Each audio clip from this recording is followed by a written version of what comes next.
Une explosion a eu lieu hier matin dans un collège d'Angers. Il s'agissait d'une bombe artisanale qui aurait été fabriquée par des collégiens qui eux-mêmes avaient visionné des modes d'emploi sur Internet. C'est l'enquête de ce 20h. Elle est signée Francesco De Pacchi, Nicolas S. et Manon Modicom. À la sortie des cours ce midi, c'est un collège encore sous le choc. Ça nous a fait peur parce qu'en fait on a entendu le bout, on a cru que c'était une bombe. Ça fait peur quoi, c'est choquant. Hier aux environs de 10h, des élèves se réunissent dans les toilettes de l'établissement. Dans 2 bouteilles en plastique, ils mélangent des produits ménagers accessibles en grande surface et provoquent une explosion. 3 blessés sont à déplorer.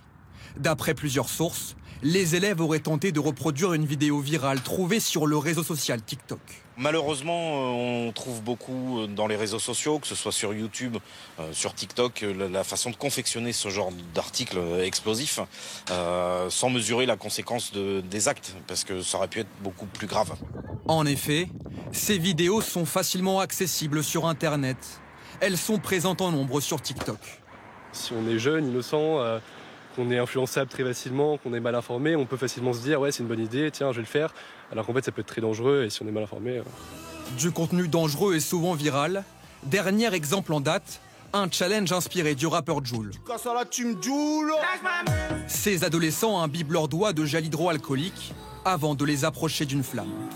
Pourquoi ce type de contenu n'est-il pas interdit sur TikTok?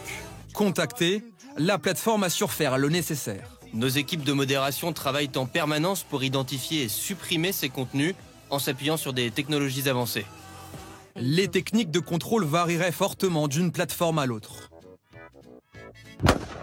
Sur des plateformes comme Facebook et Instagram, on a très souvent de la modération humaine.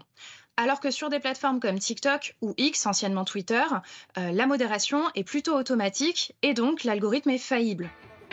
Depuis 2022, TikTok dit avoir renforcé sa vigilance sur les défis en ligne.